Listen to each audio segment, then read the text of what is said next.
if I had my choice, I'd be down with Jim or Dave. Right? Something like that. So. Yeah, because, you know, don't you hear me enough? You know, you hear me every. I picked this one when they said it the other day before I even knew it. Yeah. Okay. So I'm glad that you are in the gym because you're talking about playing. I know. It would have been a good. It would have been a good environment to be in. But let me just open in prayer, and then we'll jump into what we have. Dear Lord, we thank you for an opportunity to be with each other, to be men, to consider what it means to be a man, and to consider what it doesn't mean to be a man. And Lord, in all the different places that we are called to be, whether it be at work or at home, or while we're at church, or when we're just doing the things that feed and nourish our souls and bodies when we're playing.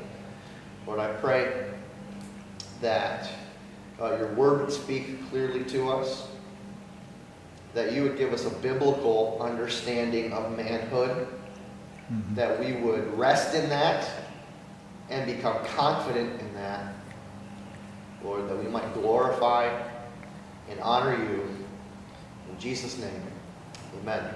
Amen. So what the topic that I was asked to speak on was standing strong at play. And I'll be honest, that's an interesting topic because when I thought about what does it mean to stand strong at play, the things that, for the most part, that I do to play are pretty individual. You know, they don't have a whole lot to do with my relationship with other men or with other people in general. And so I had to think a little bit about what it meant to play. What were the places that we play? What does that even mean? What does it mean to stand strong at play? And for me to think about what it means to play is to think about where is that area in my life where I am sort of like released from my normal responsibility and obligation to be who it is that the world says I have to be. So like when I go to church, I have responsibility and obligation there. That's my job, it's my calling, it's my occupation. And so when I'm at church, I am pastor. And then when I'm at home, although home is of course, a very restful and comfortable place, I'm not even at home. I'm not even just Cameron, right? I'm husband. I'm father. I'm groundskeeper. Maintenance man. Exactly, maintenance man. You know, there's responsibility there. There's obligation. And there's very rarely is there ever this sense of being able to just say, take a deep breath and relax. So the question is, where are those places? Where is that environment where you can just be relieved of responsibility, relieved of obligation, relieved of that identity that you always have? And how I interpret standing strong at play is, where is that place where God nourishes and refreshes and builds your soul? Where is that place? Like, is it sitting by a river fishing? You know, is it in your shop when you're working on a project or when you're working on the car? Is it out, like mowing the lawn? Where are those times where you feel refreshed, where you feel encouraged and nourished by the Lord? Because one thing that I know has been true about my life, and I think it's true about men in general, is we build up this guilt and this shame almost complex about doing nothing. Like, relax. What do you mean take time for myself? Or take time that actually builds into my spirit, builds into my soul. I will do that when I get my list of to-dos done. Right? And we run, and we run, and we run. We're hectic, and we're hectic. And then we run ourselves into the ground, and then we wonder why, spiritually we're empty, emotionally we're empty, physically we're empty and drained, and we have very little left. And so then the pastor stands up, right, and preaches on the importance of Sabbath rest. It's important that we rest. It's important that we allow the Lord to recuperate us and to speak to our souls and to let our bodies actually physically rest. And what happens for me, or what happens to me when I'm not careful, is that Sabbath responsibility, the thing that nourishes and feeds and encourages me, Sabbath becomes what? It becomes another thing on the to-do list. And I gotta schedule some time as soon as I get these other things done to rest. And so it becomes more about fulfilling this edict, this decree, this responsibility. It becomes one more obligation or responsibility that we have on our plate. And I don't know about you, but the things that are on my to-do list, they often they run my life. My day is scheduled around what needs to be done. Sometimes the amount of time that I spend with my family is determined on what my calendar says for the day. What meetings do I have? Who do I have to meet? Where do I have to go? What responsibilities do I have? And then the resting becomes just another one on that list. Jesus spoke very clearly on Sabbath. He was often, actually, his observance of the Sabbath was one of those things that was a hot button issue with him and the religious leaders in the Jewish community. In Mark chapter 2, he says something that is peculiar to those religious leaders about the Sabbath.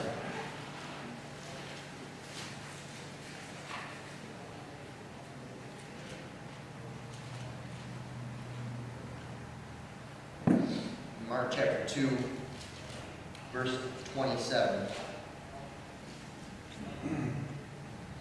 Let's read that whole section right there. Mark 2, 23 through 27. One day, Jesus was going through the grain fields, and his disciples walked along, and they began to pick some heads of grain. So, they were walking along, and they were hungry, obviously. They grabbed some grain off the stalks, and they began to eat it. The Pharisees said to him, "Look, why are they doing what is unlawful to do on the Sabbath?" They were doing work, right? They were harvesting the grain was considered work. He answered, "Have you ever read what David did when he and his companions were hungry and in need? In the days of Abiathar, the high priest, he entered the house of God and ate the consecrated bread, which is lawful only for priests to eat. And he also gave some to his companions. And then he said to them, and here's I think one of the most important things for us to understand about rest and play and recuperation and letting the Lord nourish our soul is this. Then he said to them, the Sabbath was made for man, not man for the Sabbath. So the Son of Man is Lord even of the Sabbath. The Sabbath, that moment, that opportunity, that time and place where we rest, where we allow God to nourish our souls, to quiet our minds, to rest our bodies, to relieve, to blow off some of that pressure, some of that steam of anxiety and stress that builds up during the work week, during our family life, or during our family time. That the Sabbath is a gift from God given to man for the purpose of recuperating our souls, nourishing our bodies. What it became for the Pharisees was it became another thing that was necessary to do on the to-do list. And thus it became one more stressful, oh my gosh, I gotta fit one more thing, I gotta find some time to rest. I am too busy to stop. And so Jesus says to the Pharisees, you've got it all wrong. You've turned it into something you must do, when really it was created as a joyful gift to give to you, something that's to benefit you, something that's to nourish you, something that's to restore you, to encourage you. Now, that's kind of like that understanding of Sabbath, that understanding of play, is what I'll just call the theological basis, the biblical basis of what it means to stand strong in play. But they didn't ask me to speak on this because I have a really good view on the Sabbath, or because I am particularly good at practicing it, although I will tell you that like Bill's talking about boasting and Paul boasting. If there's one thing that I can boast in, it's that the Lord has given me the grace necessary to be very, I won't say regimented, to be very committed to this Sabbath, to Sabbath rest in my life. And I take a Sabbath day every week, and I take Sabbath periods every day, actually. Time of just stepping away from what is going on in my life, to recenter myself, to allow, to mute, to press the mute button on the distractions of life, the white noise of life, and say for a moment, Lord, I am so hectic, I am so busy. And you ever get so busy, so anxious, so stressed out that you feel it physically? There's a physiological tightness in your chest, a nervousness to your movements, a hecticness to the way you move from task to task to task. It's an intentional moment to press pause, to press mute, and to say, Lord, I will get more accomplished, I will get more done by taking 15 minutes right now to allow you to speak to me and restore me, than I will trying to shove another task into that 15 minutes to get it done. So the reason that they asked if I would do this was not because I have a really great view of the Sabbath, or because I'm an expert on it, or because I've been a pastor for 30 years, like Pastor Jim down there, teaching about standing strong in the home. Well, because I have what is, at least among pastors, a pretty unique, I guess, primary hobby. I grew up in Randolph, so at my very core, I consider myself a redneck. You know, I like the outdoors. I like to hunt. I like to fish. I like to camp. I like to build things with my hands. I like to create things. But the primary thing that I do in order to escape the regular responsibility of pastor, father, maintenance man, chief caretaker of my home is martial arts.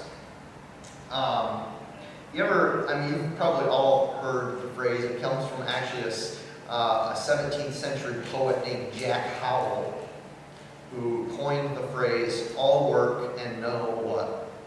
Play makes Jack a dull boy. And it's very true. All work and no play makes Cameron a dull boy. I begin to think about this, about Bill's notion of God's kingdom being upside down. And this is true, right? You don't need to read the scripture a whole lot to realize that with God, things are all switched around, turned upside down on themselves, right? The first are what? Last. The last are first. The rich are poor. The poor are rich. The weak are strong, right? If you humble yourself, you will be exalted. If you exalt yourself, God will humble you. Everything is turned up on its head. And one of the things that people often say, man, that doesn't make sense in your life, is that Sunday through Thursday, Friday and Saturday is my weekend. Sunday through Thursday, I'm a pastor. Right? I preach of the love of God, salvation in Jesus Christ, the authority of the Scriptures for our lives. I can't separate who I am from who God has called me to be as a pastor, but the other job or hobby or task that I have is that I'm a Brazilian Jiu-Jitsu instructor and an MMA instructor, a mixed martial arts instructor at a relatively large martial arts academy in Jamestown called Kinetics. I got into the martial arts, specifically grappling martial arts, after I graduated from college. I wrestled in high school, and then played soccer in high school, and then played soccer in college. But when I got done with college, I immediately sensed like this vacuum in my life of competitive atmosphere. I've always been competing in some type of very physical, high energy sport, and competed in, at least in soccer, at a very high level in college. And then all of a sudden, that May 2004, it was over. There's no more competition. There was no necessity of having to physically push myself, needing to be in good shape, and so it drove me crazy. I gotta find something that can fill that gap in my life. And so I found Brazilian Jiu-Jitsu. And a lot of people say, well, that is kind of like mixed martial arts and Brazilian Jiu-Jitsu. That seems kind of antithetical to the whole life of a pastor. I'm not sure that I know a whole lot of pastors who could choke you out or break your arm and then pray for your healing at the very same time. And I said, well, yeah, it may be a little upside down. I understand that, but it's a dichotomy that I've come to know and that I've come to accept, and that I'm comfortable with. If you're not familiar with what Brazilian Jiu-Jitsu is, or what mixed martial arts is, or MMA, I'll give you a quick little summary.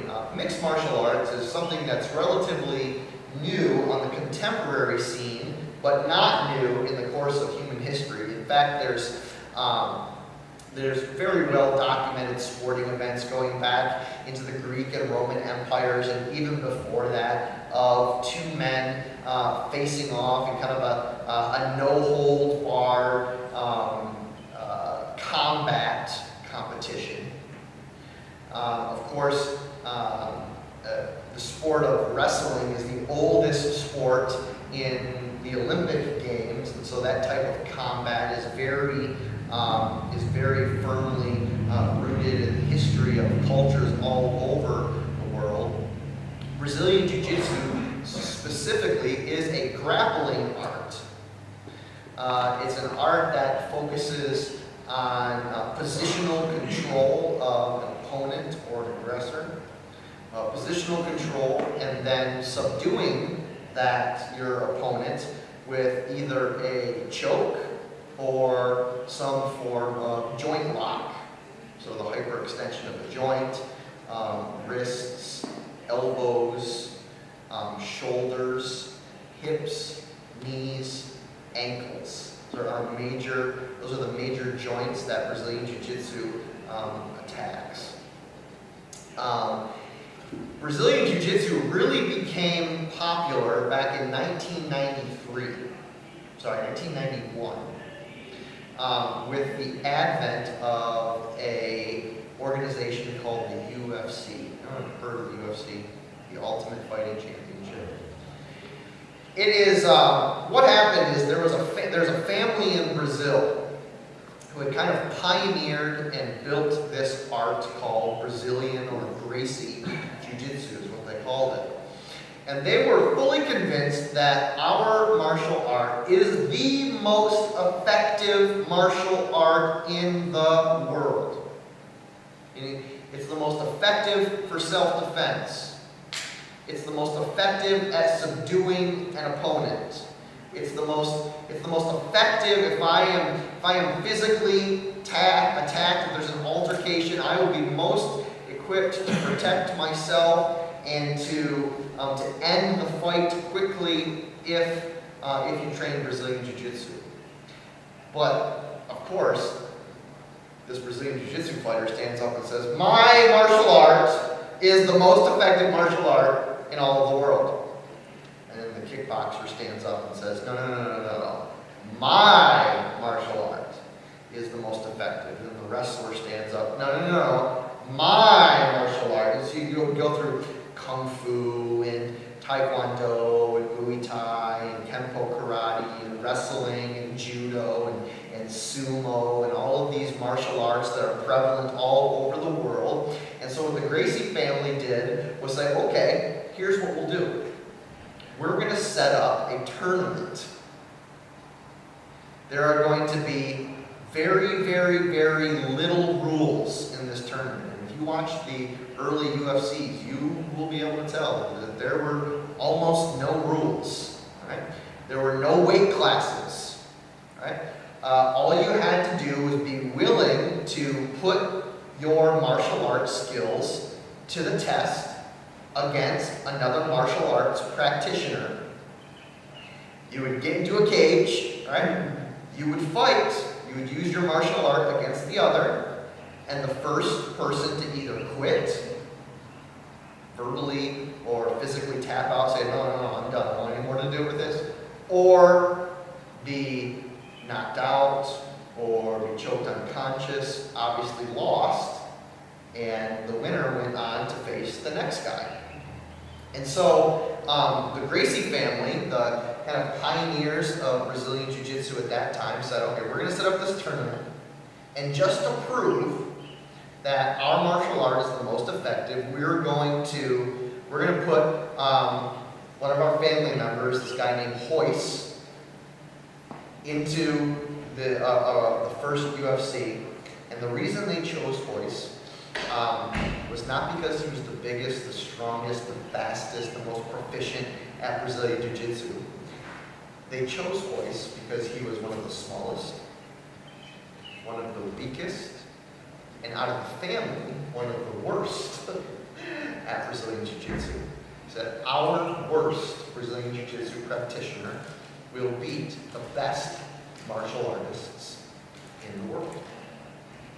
Of all kinds of different martial arts. I think in that first UFC, there was practitioners of Muay Thai, which is a kickboxing form from Thailand. Savat, which is a French kickboxing. There was sumo. There was Kenpo karate. There was wrestling. There was street fighting, whatever that means. And there was Brazilian Jiu-Jitsu. Long story, really short. Hoist went into that tournament and defeated each and every opponent very handedly, very quickly. Some of them he choked unconscious. So, why am I telling you all this?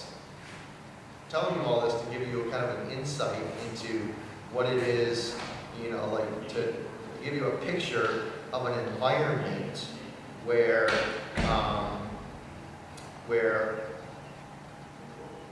it's outside of my normal range of like responsibility and obligation. It's an avenue of stress relief. It's an avenue of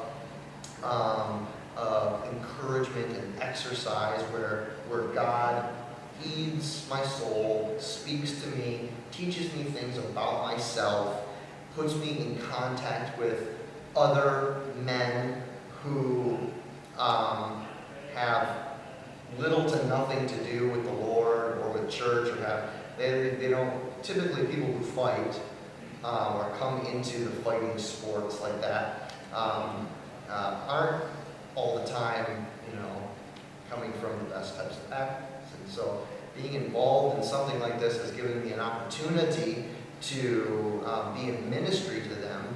And it's something that came very unexpectedly. I never expected that when I started teaching Brazilian Jiu-Jitsu, when I started coaching, after being in the art a while, started coaching and cornering fighters in modern day MMA matches, that it would turn into a ministry opportunity for me at all, but it really has.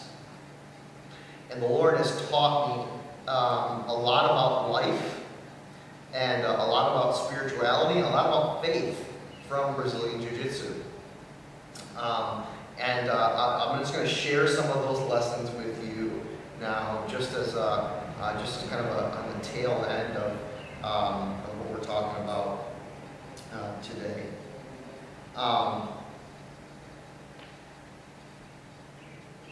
Bear with the kind of straightforwardness of this. I mean, Pastor Bill was talking about erections last night, so I guess I can't get much more straightforward than him. But what I'll say is that in my experience in martial arts, and in Brazilian Jiu-Jitsu especially, I've learned how little it takes to kill a man.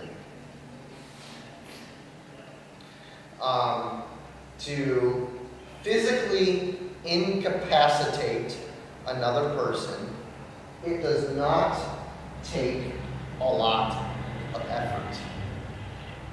All it takes is the right effort, at the right place, in the right position, at the right time, and the guy who is normally big and strong and tough will go down like a sack of potatoes and will stay down. Now, I'm gonna tell you why that's true from a martial arts perspective here in just a minute. But what I've learned about that principle is that as a man, right? As a man, it is very, very easy to kill a man. The right attack on your life, at the right time, with just the right amount of pressure, in just the right amount of the position, will take you, or will put you down for the count. You're working 50, 60, 70 hours a week. You're busting your butt to make ends meet at home, to provide for your family. You're trying to spend time with your wife, with your kids. You're trying to follow the Lord, right? You're trying to get schoolwork done, trying to get projects done at home, and the pressure builds, and the anxiety builds, and the stress builds, and all of a sudden, one little thing, just one, an opportunity to make a little bit of extra money in a not so savory or God-glorifying way, an opportunity to maybe be unfaithful to your wife, where at another moment, the guy may have been strong, right? May have been full of integrity, may have been full of faithfulness to the Lord, just at the right moment, right? Temptation is sneaky. It doesn't take a whole lot of effort at the right moment to knock a guy off course. Of course, just even a small temptation at the right time can put a guy down for the count. Here's the martial arts example. Okay. There's this saying in the Brazilian Jiu-Jitsu community that essentially you can be a tough guy. You can be you can have 30-inch biceps. You can be the strongest guy in the room. And you may be able to, if I come and grab your wrist, you may be able to rip your hand away from my wrist, right? Or you can break my grip. But if I stick a choke on your neck, right, it doesn't matter how strong you are, it doesn't matter how much you can bench press, it doesn't matter how big and how big your biceps are, or how wide your chest is, or how much you can curl. Every man has to respect the choke, is the saying. Because here's the reality: you can have 30-inch biceps, right? But every person physiologically has two main arteries that wrap down around the heart, right? And that run up through the lungs, and then up on the sides of the neck, and there's just two muscles on either side of these arteries that protect them from major blows. But you can all feel them, that's where they take the pulse. Two carotid arteries, one on either side. And what the carotid arteries do is that they provide oxygenated blood, so they come from your lungs, and they provide oxygenated blood to your brain. And those carotid arteries are 0.6 millimeters wide, which is like a quarter of an inch. Or not 0.6, 6 millimeters wide. So about a quarter of an inch, so about the size of a drinking straw. You have two drinking straws running up your neck, right? And they go into your brain. Now the premise of a choke is that I only have to cut off blood flow on one side of your neck to begin to feel the physiological changes of my vision is getting blurry, my mental capacity is slowing, by just cutting off that oxygenated blood to your brain. Makes sense, right? But if I cut off both carotid arteries to the brain, right, even the strongest physical person within the span of 3 to 5 seconds, depending on a person's physiological makeup in their neck, will begin to go like you're seeing regular. It's not an unpleasant feeling at all. It's not painful. It's not really frightening. You just kind of go like this, and all of a sudden you wake up. Just what in the world just happened? A small amount of pressure at the right angle, the right time, in the right position is perfectly capable of killing another human being, another man. And like we said, temptation is the same way.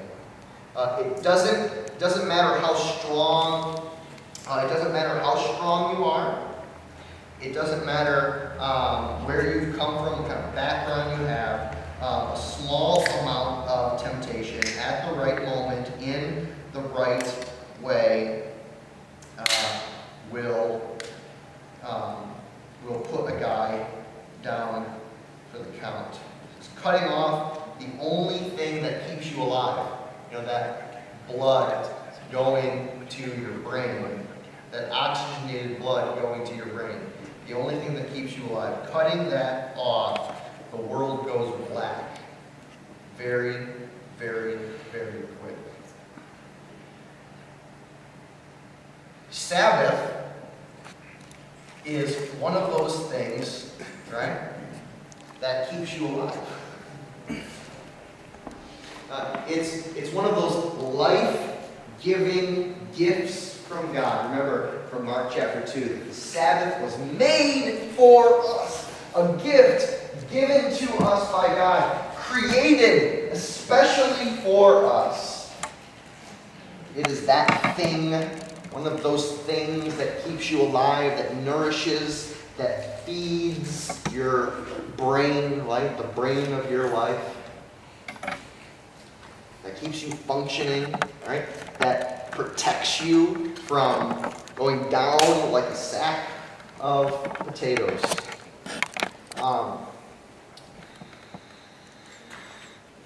So as we talked about in the beginning, Sabbath has always been, always will be, an opportunity for men, for anyone, but for in our context, for men in general, to say, for a moment, a releasing of the responsibility and obligation of who I am as a person,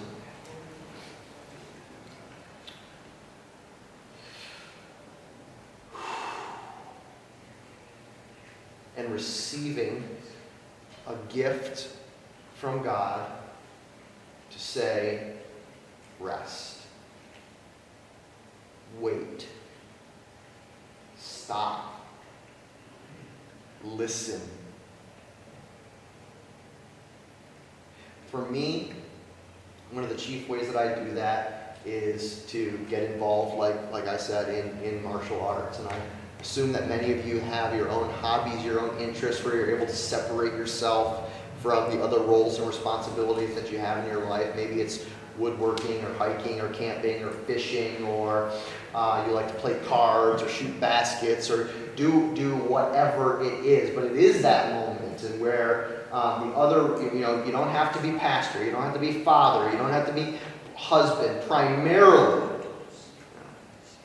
you can allow God to minister to you. So what are some of those things that you guys do as play, or that are your hobbies, that are moments where God breathes life back into your body, the anxiousness, the stress of life kind of fades away? I'll tell you what, there is one thing, there is literally one time, one moment in my week or in my day where I do not think about the next thing or next responsibility that I have at church.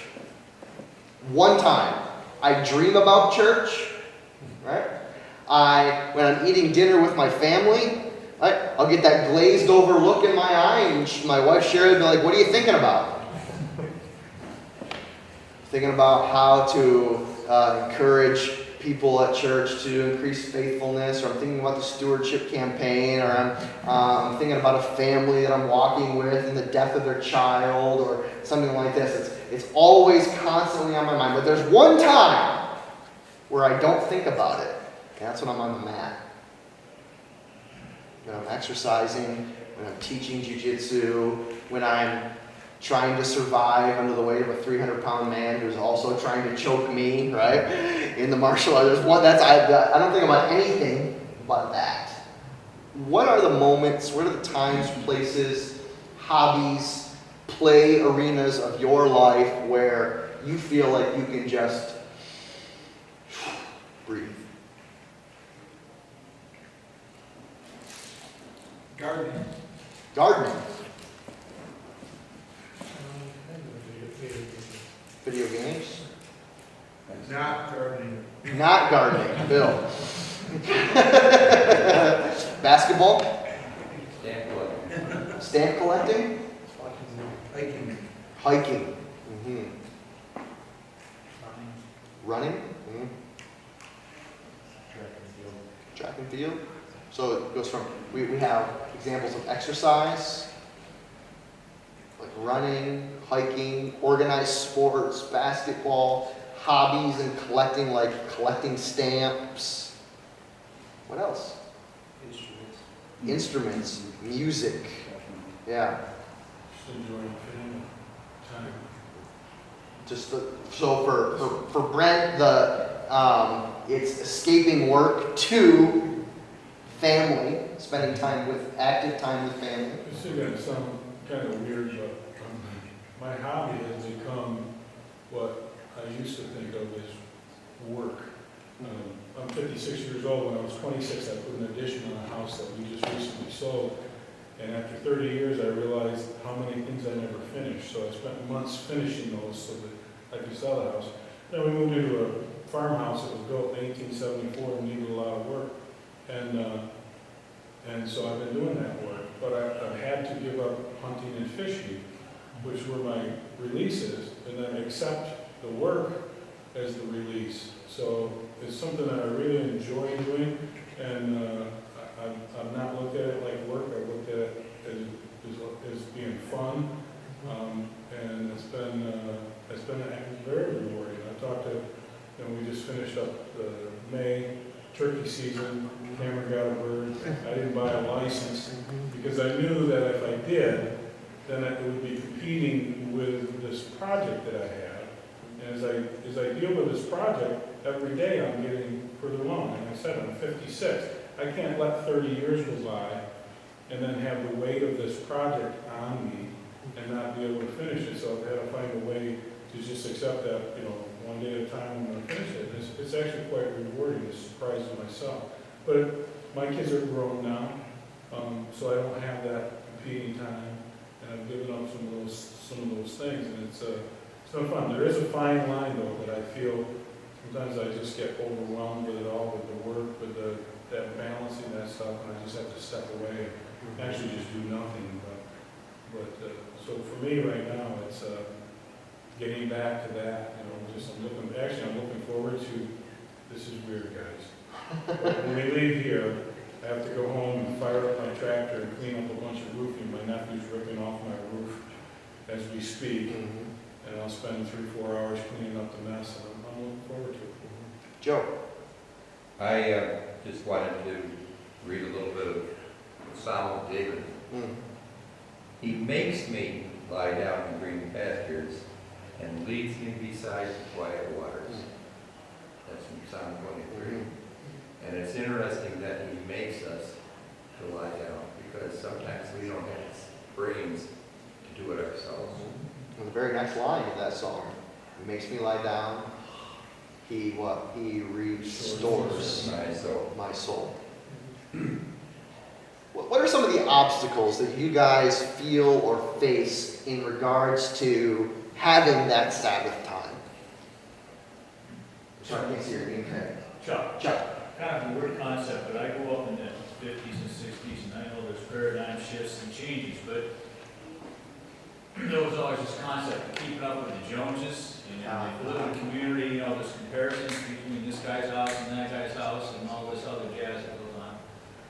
And it's kind of nailed to me that you shouldn't, you better keep up what you have. You better take care of it, or you're going to look like a sloth. Yeah.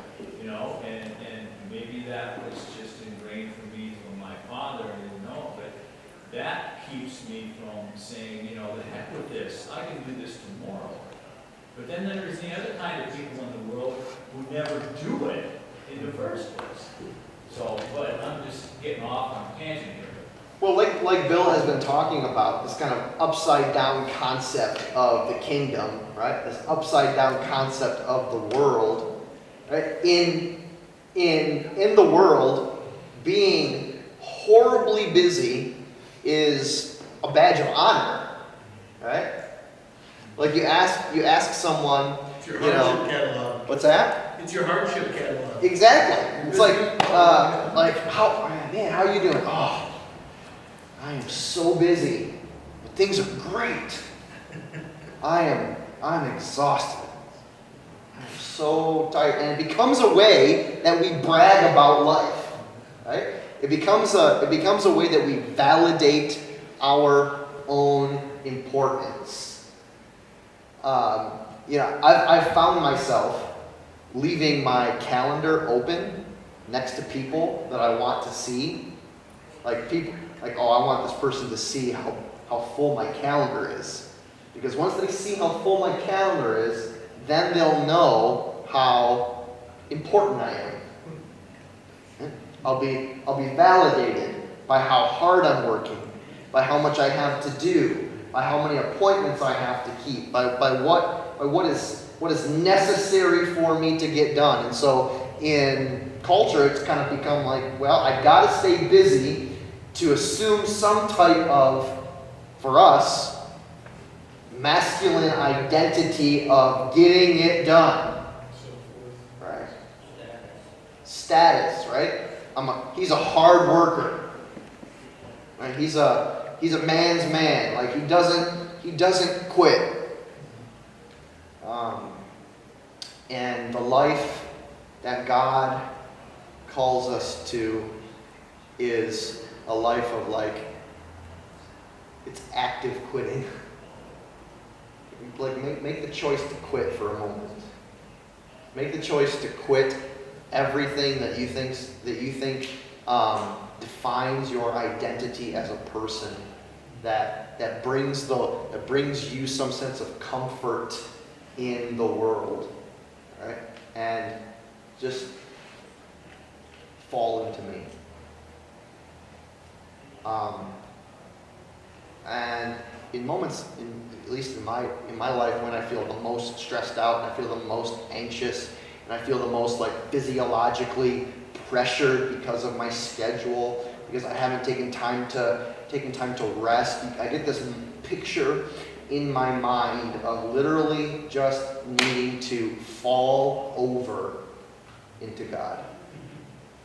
I can't take another step. I can't move any further. I've ignored this for so long. Lord, please save me. That's a dangerous place to be. Because, like I said, like we talked about with the physiology of a person's neck and the physiology of just the very small amount of pressure that it takes on both sides of the neck, right position, right time, right amount of pressure, you can completely black out. You can work ourselves to death. You can drain ourselves of all physical, emotional, spiritual, mental strength and energy, right? If we don't take time to rest. It doesn't have to be a big hit to our life. It can be a very small thing that puts us down for the count. And then we're really out of it, you know? And then it becomes a real problem. I don't know if Bill and Steve would say the same thing, but when I get sick, when I get physically sick, I get most physically sick either after Easter or after Christmas. Because Easter, the Lenten season, or Christmas, the Advent season, is typically the most busy season, calendar-wise, for a pastor. Right? And I take the least amount of self-care during those times. And so when those are over, right, and the adrenaline goes whoosh, out of my body, right, physiologically, my body says, you've been ignoring me, right? My spirit says, you've been ignoring allowing the Holy Spirit of God to breathe fresh life into your body through Sabbath. I get just brutally sick. and I'm out for a week or 2 weeks or whatever, just trying to recuperate in those times that our Sabbath life is most important. Does anyone else want to share anything? I want to release you guys here to go about your afternoon of relaxing and car smashing and Biggest distraction to taking time away is we all have these stupid things that we're glued to. We feel everybody has to be able to come to us with their worries or concerns every minute, every day. We need to go back to now and then to just having a phone on the wall somewhere, and the only time you hear it is when you're in that room. But Steve, I'm really important.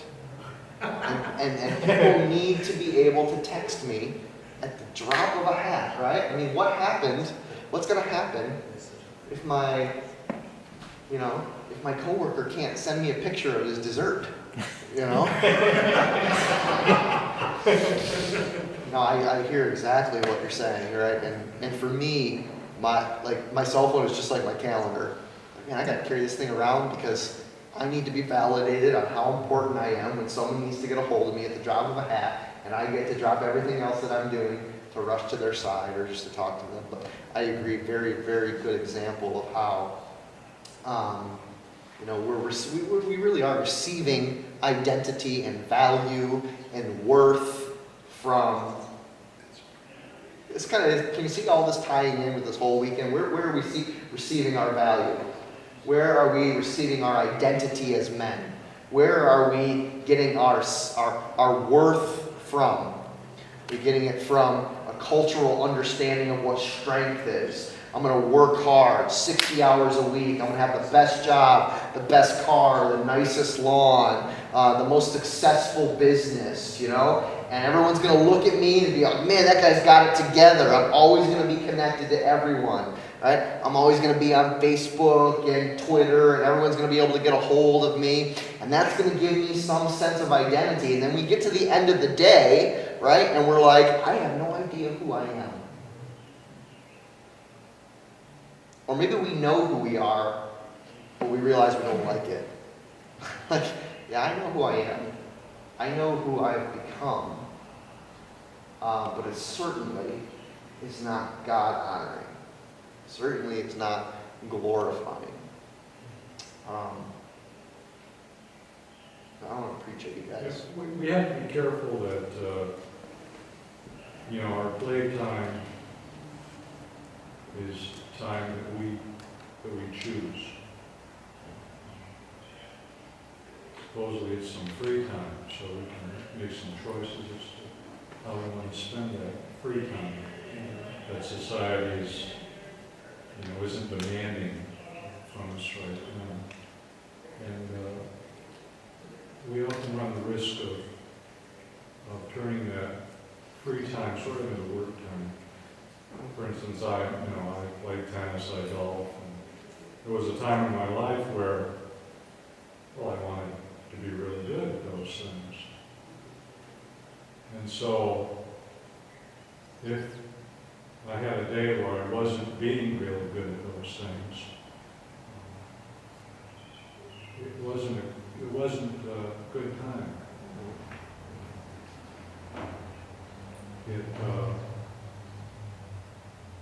It was upsetting time. It was discouraging time. Yet it was the time that I was choosing to try to refresh myself. To be away from the work environment, yet maybe I was having a better time at work than I was in my recreation. And we have to be careful that we don't allow our recreation time that we're choosing for refreshment to be time that we're not enjoying. I would say probably one of the key thing for me in maintaining my Sabbath has been to schedule it regularly. I schedule times of rest. And people in my congregation know, my wife knows, You know, those who are closest to me know that Friday is my Sabbath day. Friday is my day off. Like, I'm a pastor, obviously I work on Sunday, so I take Friday is my Sabbath. Saturday is like my get stuff done around the house, mow the lawn, do the projects, help my wife with the honey-do list. And then Sunday afternoon is our family time together. You know, we don't spend time doing anything with really anyone else on Sunday. We spend that specifically together. Excuse me, as a family. But I think honestly one of the traps that we run into is to say, well, I'll find a day or I'll find a time sometime this week to relax. You know, look at my schedule, see what works for me this day, and I'll find a time to make it happen. And do we find a time? No, because you schedule what is important to you. You schedule your priorities. I have a staff meeting every Monday morning. That's scheduled. It's important, right? My Sabbath time on Friday is scheduled because it's important. Because I know that if it's not in my calendar, if it's not scheduled out, it ain't going to happen. Something is going to push it out of the way. And so if you have the ability, with the flexibility of your schedule, to say every this day, even if you got to say every Sunday, from the time I get out of church to the time my children go to bed, or the time I go to bed, is going to be my Sabbath time. For a lot of people, Sundays is that time. And this is just my personal opinion. Okay, this is not biblical or anything like that. I would encourage you to actually, if you work a regular 9 to 5 type of job, I would encourage you to take some Sabbath time on Saturday rather than on Sunday. Because it's hard to mentally, physically, emotionally, spiritually wind down, let the Lord renew and refresh your mind, your body, and your soul when you're thinking, man, I gotta go to work in the morning. The gears start turning on Sunday night, don't they? About what's gonna happen Monday morning. I'm going to work. So my best recommendation is if you're able to take as much time on Saturday as you can, even if that means you do some work on Sunday after church. Remember, Sabbath was made for you. You weren't made for it. So don't let anyone tell you that there's something sacred to Sunday afternoon so that you can't do any work on Sunday afternoon because it's Sunday. The Sabbath was made for you, not you for it. Anything else? Any last parting shots, comments? I would have loved to have brought some mats here today to actually show you some Brazilian Jiu-Jitsu, but... When you stood up, I thought I was getting choked out. Yeah. Well, that can be arranged. I was going to jump. Yeah. My better half, my wife, counseled me against choking out people at a men's retreat. But if you want to, if you're interested in it and you want to see some techniques, or you never know what it's felt like to be in a choke or anything like that. When you say choke, laity or non-grappler thinks about oxygen supply, Yeah. meaning trachea rather than...